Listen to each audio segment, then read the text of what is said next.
Hey there, Parker X listeners. This is Brett Wood. In today's episode, we're going to talk to Robert Ferrin, the Assistant Director for Parking Services at the City of Columbus. In this episode, we'll talk about Robert's journey through parking, including the various roles he's had over the years, which would include building a program from scratch out in Colorado and his current role with the City of Columbus.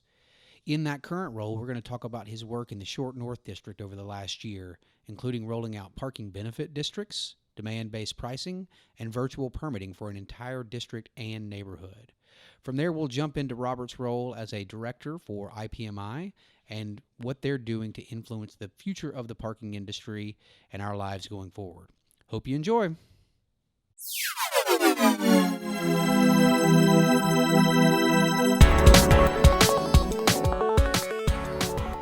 Okay, this is Brett Wood, once again guest hosting for Parker X, and today I'm here with my good friend Robert Ferrin, the Assistant Parking Director for the City of Columbus here in Columbus, Ohio. Hey Robert, thanks for being here. Thanks for having me. This is exciting. Yeah, very exciting. Exciting times in Columbus right now. Weather's great, parking's starting to get great, and so you're doing good things. On the podcast here, we kind of like to start with, how you got into parking. It's always fascinating to hear people's origin stories of how they got into the parking world. So what's yours? I think like most people, I didn't go to school and think I'd be a parking professional. So hometown, Charlotte, North Carolina, and I was actually working for the downtown business improvement district and working on a wide range of projects. Was asked to assist with this parking collaborative. Dennis Burns had come into town and was working with the city and the business improvement district on this collaborative, which was make private parking publicly accessible.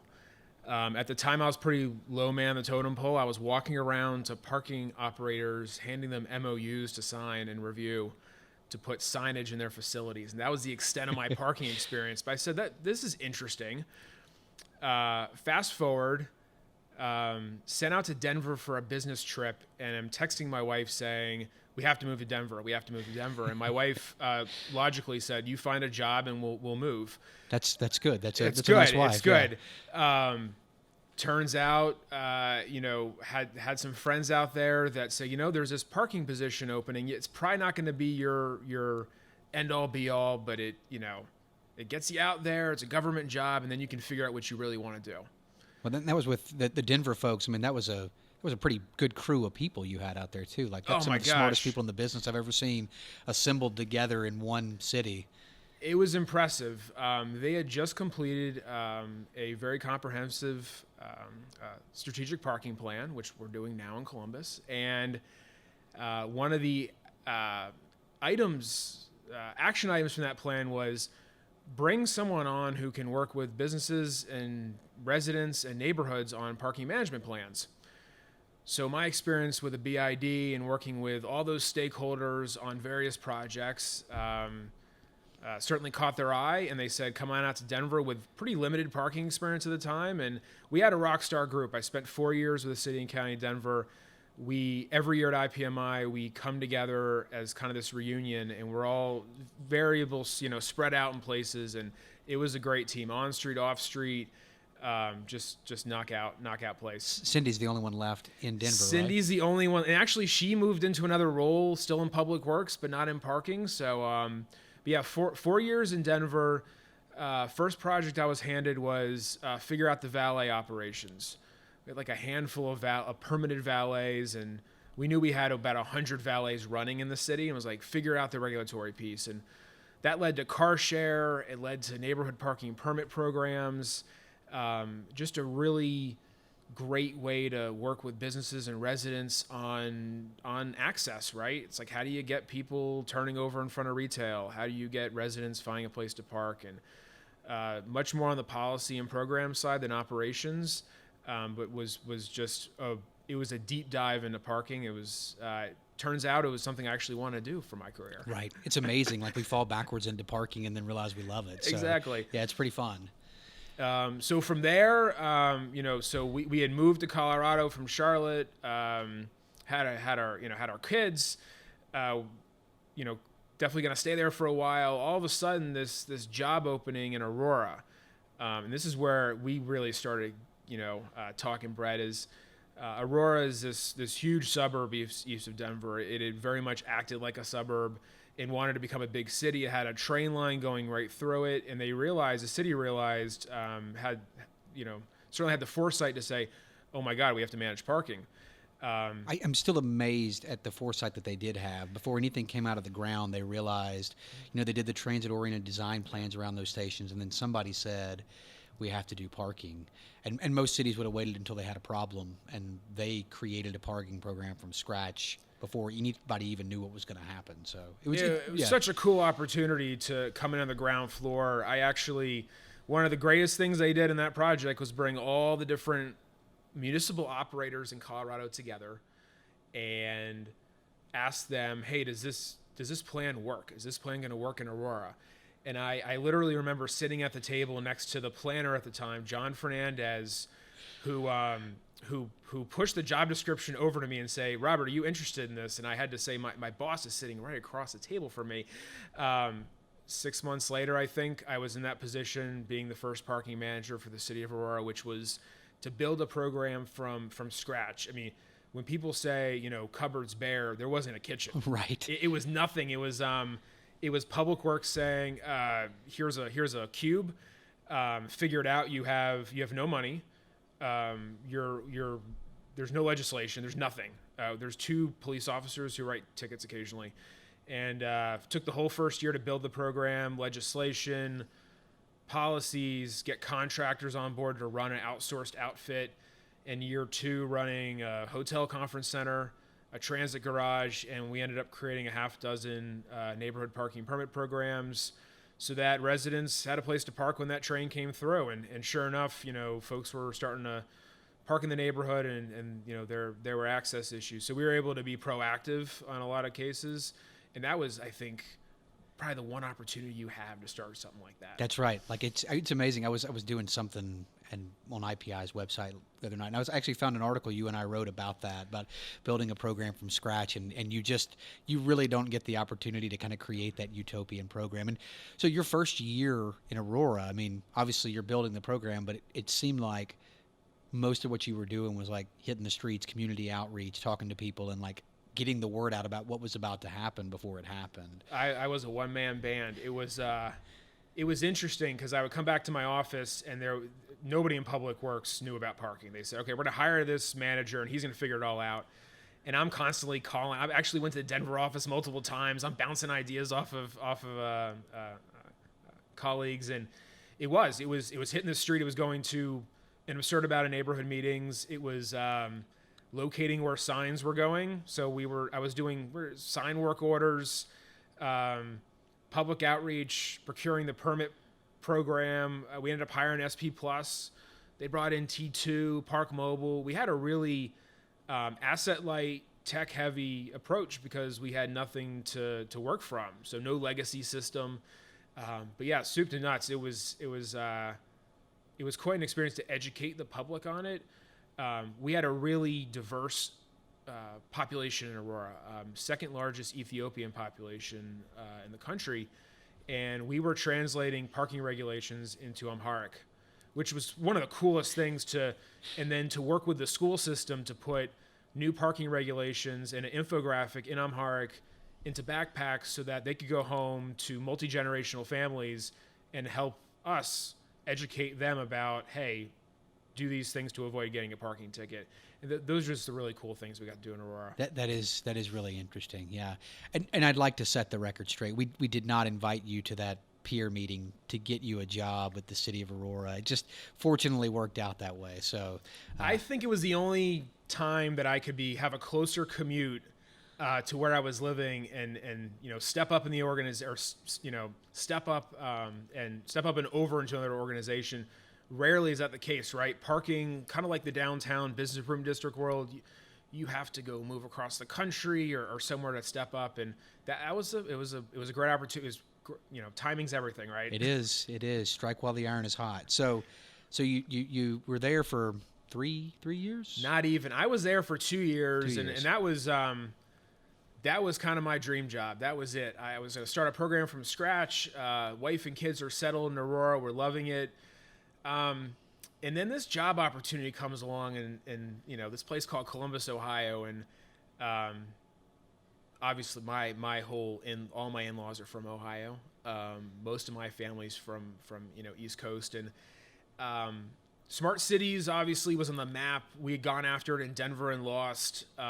Everyone was kind of aggravated that Columbus got it of all places. Like, why Columbus? It intrigued me. There was this very high-profile parking job in a place that had just won a $50 million US DOT grant in a place that needed parking assistance. It's a place that has grown up tremendously and needed someone to help steer them in the right direction. So I called my wife and said, hey, we're going to go after this opportunity. And she hung up on me first time. And she said, I love my family, but I'm not sure I want to go back to Ohio. We live in the Rocky Mountain West. What are you thinking? Yeah, it's beautiful out here, man, right? And I was like, you know what? This is one of those kind of life-changing opportunities. So went for it, and 3 months after I applied, I was sitting in Columbus. My family was still in Denver, packing up the house, and was given the reins and the autonomy to fundamentally change how people parked in the city. And that was just an opportunity I could not pass up, even though I miss the mountains dearly. Well, right, absolutely. I miss the West as well, but you got to move, right? So you mentioned the smart cities. So when you got here, or even when you were interviewing, like, how much was parking involved with the smart city stuff that was going on, and did that sway your decision in any way? It did. So so originally, when all these cities were proposing all these different innovations to USDOT, there were 3 to 4 parking specific projects in the grant. It had actually been whittled down to one after Columbus is certainly awarded the contract, and it played a role because all of a sudden the city was talking about transportation. I have family in Columbus, and I called my brother-in-law, who is not in transportation whatsoever, and he was pretty fluent in smart cities. And I'm like, okay, if my brother-in-law is talking about transportation in smart cities, it means people are excited about it. The city had come to a point where it had to think differently about transportation and mobility. So certainly played a role. I think what people also thought I was walking into was a $40 million budget. Right. We ended up at the end of the day, we're getting about, we're getting 5% maybe of that 40 million. So that's still better than which zero. Which is still better than right? zero. Yeah. Really the reason why Columbus stood out and won is because our mayor, council, really connected. How does transportation play a role in connecting people to employment opportunities, healthcare, educational opportunities, and really exposed a lot of the weaknesses of Columbus. And I think, Anthony Fox, Secretary Fox, was in town about a month or two ago for our big regional planning conference. And he made mention of that again, that Columbus exposed this weakness of having some significant mobility issues, significant low-income segregation, minority issues that we want to overcome with transportation solutions. So, when we talk about a prenatal trip assistance app, connecting mothers to transportation so that they can make those appointments, connecting low-income mobility impaired areas with new applications and new mobility options, so they can be on time to that job, that first job, that second job, connecting folks to educational and training opportunities. That's what really got me interested and just jazzed about being in that environment. And that parking obviously plays a role in that. It does. It's a key cog in that piece of it. I mean, the daily decision making, the cost of parking, the management of parking drives people to get to other means of transportation. So, yeah, it's critical. So, in your world, you've joined the city of Columbus. Did you waste any time getting started on anything? No. So coming up on 2 years, step one was really to evaluate, not unlike Aurora, evaluate the current legislation and policies and say, okay, if we want to meet these goals of being proactive and asset light and putting the best parking program forward for our customers, we have to change our policies and programs. And Immediately started working with city council on ordinance changes, becoming more transparent to the public on how we make decisions. And within the first 6 months to a year, we had new policies in the books. We tackled a very vibrant area, short north between our downtown and University District that was just struggling with parking demand, going through a very exhaustive process with those folks on creating a brand new, whether it's virtual permitting, mobile pay, permit program. But yeah, it hasn't taken long. The well's pretty deep here, though, so there are a lot of projects to work on. It's going to keep us busy. Absolutely, yeah. You have no shortage of things to keep you occupied. So short north. I mean, I find it interesting because, if I oversimplify the problem here, the problem was basically like you've got this high intensity commercial entertainment district that is just blowing up at the seams. People coming in, moving there, coming there for entertainment, dining, whatever it may be. The neighborhoods around it are becoming clogged and congested with people parking in there. And so your solution was doing virtual permitting and a mobile pay platform. So you're not putting in meters, rather you're putting in mobile pay through your cell provider. And you're doing the virtual permitting for residents and allowing people to come in and park and pay for a few hours of parking. And I think the really critical thing here is, and this gets lost in the discussion of Short North, is the benefit district side of it. So the money that is made in Short North above and beyond what it costs to operate and manage your program there is reinvested back into the district. So tell me a little bit about how that is intended to be reinvested and why that's important for that district. Sure. So I think anytime you look at raising meter rates, more accurately reflecting the value of parking in the curb lane, there has to be that give and take. There has to be that value proposition to the customer. In this case, it's residents, businesses, visitors. We had the opportunity to kind of take clean slate approach to managing the district, implementing virtual permitting and mobile pay. We knew we'd have a lift in meter revenue. We knew we would have additional expenses on our side with increased enforcement, additional back-end systems.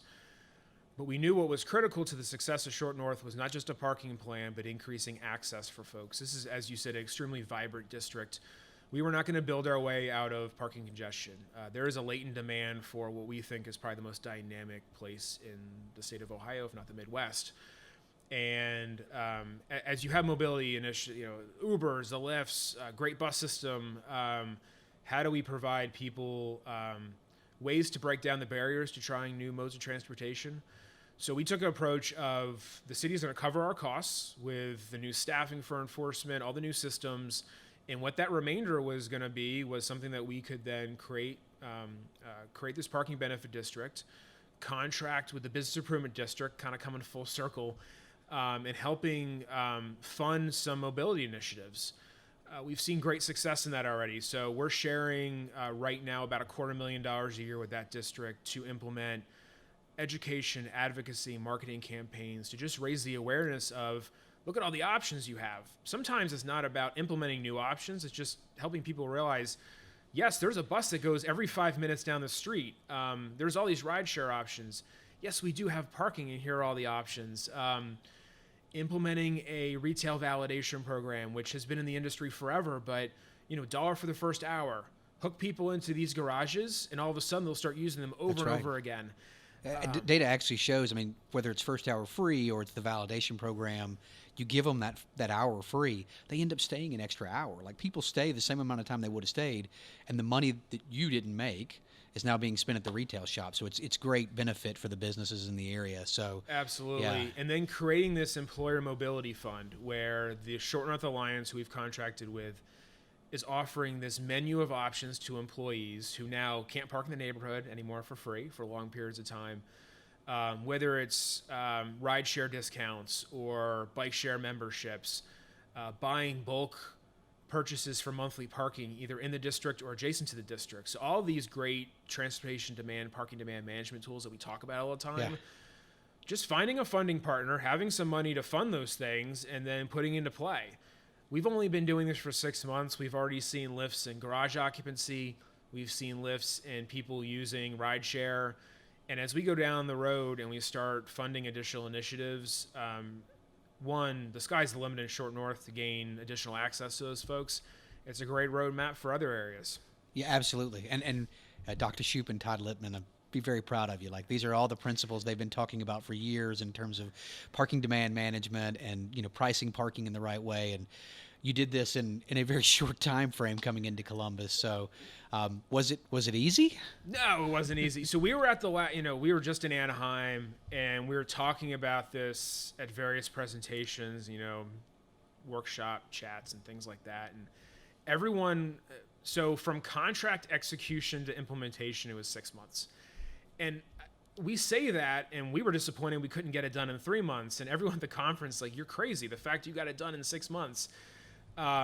It was difficult. It was a lot of community outreach. We actually brought on a facilitation outreach consultant team that had nothing to do with parking. Right. Just to help educate folks, just to get people involved so that when we flip the switch on something, it wasn't this, oh my God, what are you doing? I have to geek out for a moment. Not that this whole thing isn't a geek out, but about 2 weeks ago, Mr. Donald, the Donald Shoup LinkedIn messages me and says, "Can I get more information on the Short North parking plan?" and I immediately run to my staff and say, "Whoa, hold on!" And the fact that Donald Shoup is asking about the Short North parking plan, which we always joke, that's all we talk about is Short North around here. It is a testament to the fact that we had a very thorough engagement process. We included a ton of folks. We put something out there, and then we celebrated it, and we celebrated our flaws and our successes. And that's something we don't do enough. We don't talk about the projects we work on. We throw them out there because we're not sure if they're going to work well, and we don't want to bring attention to ourselves because usually it's not great press because it's parking. And screw it. We put it out there. We got great press. And we had Donald Shoup asking about. I cannot think of a higher compliment than Dr. Shoup calling and asking about it. It's interesting. We've been working here in the community for a while, and whether it's with you or with Ohio State. One of the things I've heard recently that I think people are actually celebrating the most about Short North is that, you've gone back after the initial period, you're making adjustments. I mean, and again, it's not anything new. You designed the program to be data-driven, performance-driven. You were always going to make adjustments, but so many people in our industry, they do these types of assessment studies and they set the policy up and then they forget it. They move on to the next thing. And so kudos for continuing to just adjust and get it right, because I think that's where people find the sweet spot. You spend a little money and make them happy with different access and mobility options, and they see that you're trying to make it better and not just out there grabbing revenue. It's definitely a success story. So people didn't believe us, and still there's residents who are shocked that we made interim changes before we even said we wanted to, and we're about to make our first widespread rate change in October. We would have people come to us and say, this plan is going to fail. I'm going to call you the day after you put it in and say it's going to fail. And I'm going to say, sure, it might. You got to start somewhere. Yeah. It was a train wreck of a parking management system before we came on board. It was unmanaged parking next to meters. It was 13 unique restrictions where every block in some cases was a different permit restriction. We had signs that literally blocked out the sun. They were so big, and just a confusing system. So we say, we're not saying that what we put in place is going to be 100%. What we're saying is we've got to change something. The status quo is not working, and that we're committed to changing it. I would joke with folks that the cost of an aluminum sign is not going to stop us from making a change if we need to. That's right.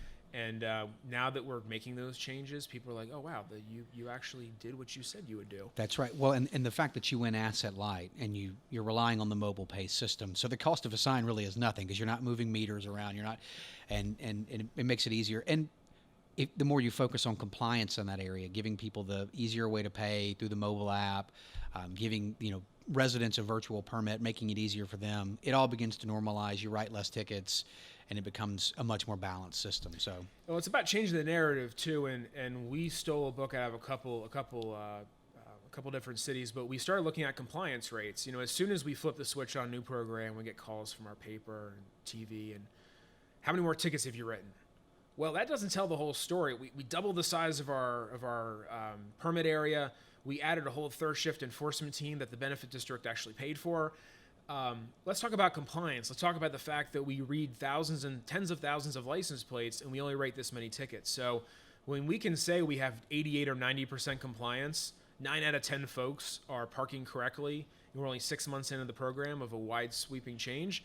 That's success to me. That's great. And they're starting to put that, there's people are starting to talk about that, but it's about using that data to change the narrative of, here comes the city issuing thousands of more tickets. Well, yes, because we've doubled the size of the program, but let's talk about what we're achieving. We're achieving great compliance rates. We're achieving parking availability. We now have 5,000 spaces on a platform that you can use your phone to pay. It's easier than ever to park in the Short North. Yes, do you have to pay for it now? Yeah, you're adjacent to downtown in one of the hottest areas of the city, but now you have access. Yeah. So it's a lot of it is proactive media communication and, again, doing things that maybe we necessarily haven't done in the industry in the past.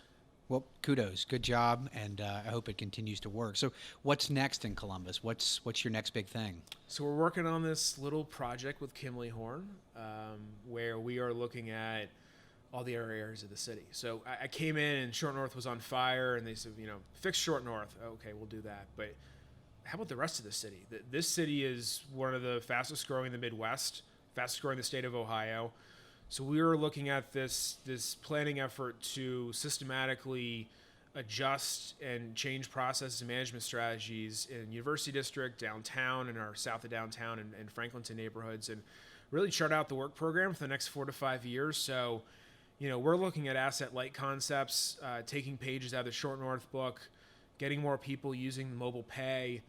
We launched mobile pay yesterday in our Grandview shopping district, and not within an hour of putting stickers on the meters, we had our first transaction. Nice. People just expect it. They want it.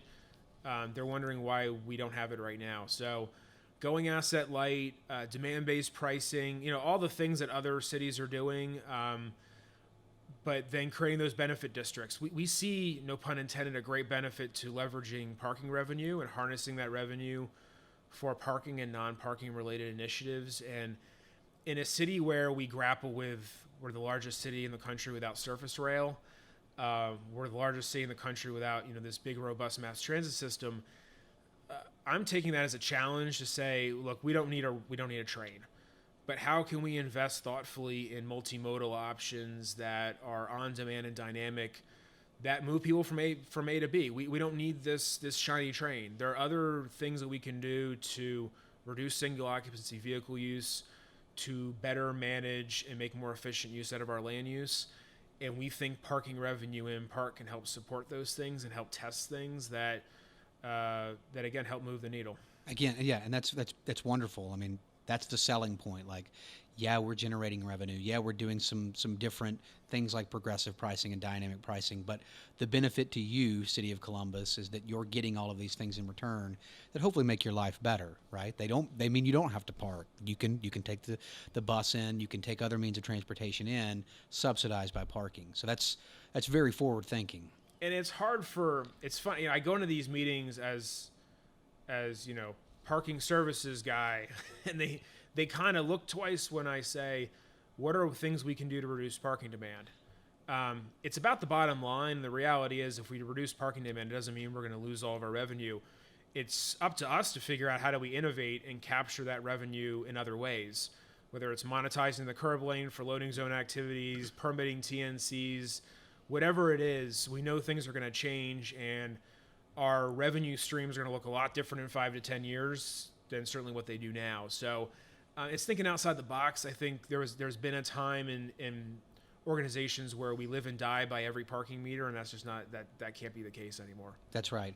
And y'all are a very forward-thinking organization. Your team here is relatively small. You've got an awesome team. But they're an awesome team. And I will say, I mean, I don't think you're the only parking group in the country that has this, but you have planners on your staff, right? Which is just fascinating. And you're hiring more planners, and you're integrating well with the city's planning team. Like, what's the importance of that to you, to kind of have that planning function beyond just the operations and management side? It's absolutely so critical. It's bringing folks on board that obviously certainly they have a parking itch they need to scratch, or some kind of transportation focus, but how do we think more holistically about the parking, the curb lane, the adjacent land use, on-street, off-street zoning? It all comes together. I mean, someone makes a switch on a zoning code requirement, it's going to have an impact on on-street curb lane.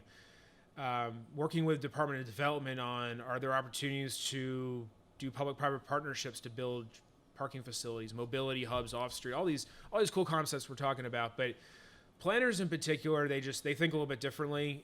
They think more holistically, and I take a page out of when I started in this industry. I after the fact, one of my greatest bosses, Sean Mackin, said, we didn't hire you because you had a lot of parking experience. In fact, you knew you probably conflated some of your parking experience in the interview. You had experience thinking about and working with different users, neighborhoods, and businesses, and you kind of understood the pulse of how retailers need to have access to their businesses. You understood resident needs and demands in these urban areas. That's what we need. I think the parking part is a little easier. It's how do we get the right people to the table so that everyone's included, to get the right feedback, so that when we put something in play, it's well received, it's used, it's not this uphill battle. So we're about to hire another planner. We've got 2 analysts that are coming in to start sifting through the immense amount of data we get from Genetec and IPS and Conduit and Park Mobile, and the list goes on. And think a little more outside the operations box. You got to have enforcement officers, you got to have meter techs, you got to have cashiers, but how do we play more of that neighborhood parking planning role in how we see Columbus grow and develop over the next 5, 10, 20 years? That's perfect. Yeah, you're doing it the right way. So, and as if you didn't need more on your plate, this past June in Anaheim, you were elected to the IPMI board of directors. So, what does that mean to you? And what are you doing with the board, and kind of what's your goal as a board member for the next couple of years? Sure. Well, first, it was an extremely humbling experience. Going just on the expo floor and having people come up to me and say, one, they were so excited I was on the board, and 2, they voted for me. And I did not take that lightly. That was something I had to take a step back and say, oh my gosh, this is pretty cool. I've decidedly taken a stance of how do we make sure the M and IPMI is not just lipstick. How do we make sure that our membership has the proper training opportunities, educational opportunities? The fact that we did the whole transportation camp mobility lab thing in Anaheim this year, making sure that we transition seamlessly, that parking professionals have the opportunity to become parking and mobility professionals. Obviously we're not going to lose the P. I mean, parking is certainly, where we've been and where we still will head, but want to make sure that it's a seamless transition. So, and also just looking from that municipal slant and kind of that younger, I'm part of the new crop of folks that are coming out of the industry. But how do we look to the future and engage as many folks as possible? What I love about IPMI is you can get involved. I mean, Call for Volunteers just came out. Yeah. That's a plug there. There's so many committees and task force and working groups, and get involved. And whether you've been in the industry for 6 months or 20, 30 years, you can play an active role. How do we always make sure the mobility piece is there so that our workforce is trained for the future and that we have a seat at the table? We're not left kind of, hey, parking will figure it out, or we'll tell parking after it's all said and done. How is parking and mobility at the table at the beginning? Yeah, you're absolutely right. IPMI has done a great job of collecting and utilizing and leveraging and over leveraging their volunteers for the past decade. And I mean, it's helped the industry as a whole grow. And, for those that are out there listening, I absolutely get involved. They will pull you right in. And also getting involved in other organizations, again, starting my career in the downtown world with the International Downtown Association, IDA. I remember at IDA conferences, Dennis Burns was a mainstay. Yeah. There were several parking folks that, and it wasn't a head scratcher. It wasn't why were these folks there. We knew that parking in downtown were obviously linked. But how do we get involved with Urban Land Institute, ULI? We're working with them now on the of all things, the Bloomberg Challenge. That's right. We're a pivotal project in the American Climate Challenge grant that we won here in Columbus, just for demand-based pricing. How do we work with ULI? NACTO, we're presenting at the upcoming NACTO meeting in Toronto soon about parking demand management in Short North, and how do things that come out of, how does guidance out of NACTO influence what we do? We don't need NACTO guidance saying get rid of all the parking and get rid of all the curb lane. We're going to put in a bunch of bike lanes. Bike lanes are awesome. I love bike lanes. We work with our traffic division all the time, but how do we have a thoughtful conversation about the use of the curb lane and the fact that loading, unloading, and parking have to play a role in it? So how does IPMI work with all these different other organizations to make sure that we stay relevant and that they're listening to our needs and that we can get some great training from them at whether it's leadership summits or annual conferences? That's right, absolutely. And the more we can find intersection with those kind of parallel organizations, the more that M in our name is going to be critical. Absolutely. So last question for you. How young are your youngest parking enforcement officers? So I don't know if I've ruined my children or not, but so I have 6-year-old twins, Ari and Kayla, and they're the most amazing kids in the world. And from a very young age, I've gotten them into parking. I distinctly remember them wearing their Bob the Builder hard hats when we were building the ILF garage in Aurora. They, of course, as a parking professional, you gather signs. So your office becomes this museum of meters, signs, and other apparatus. And I've got a couple parking signs in my garage at home. I've got a car share sign, and I have a permit parking sign. And my kids are very thoughtful as to where to park their bikes in the garage. They know that Monday through Friday, you may get a ticket if you're in the permit zone, but if it's the weekend, it's okay. They've written a couple parking tickets themselves. They love it. Funny story. I was one of the guest speakers at their preschool. So this is a bunch of 4 and 5-year-olds, and I bring in an IPS meter. Took the coin canister out so they could see the coin dropping through, and then seeing the time being added. And I brought a red sign and a green sign. And all the kids knew that the red sign meant bad, and they saw the towaway zone, the graphic of the car on the tow truck. 2 weeks after that visit, I have a little kid come up to me, one of my kids' friends, and said, "Mr. Ferrin, my dad parked in the red zone. He got his car towed." And I'm thinking, I just hope to God it wasn't us.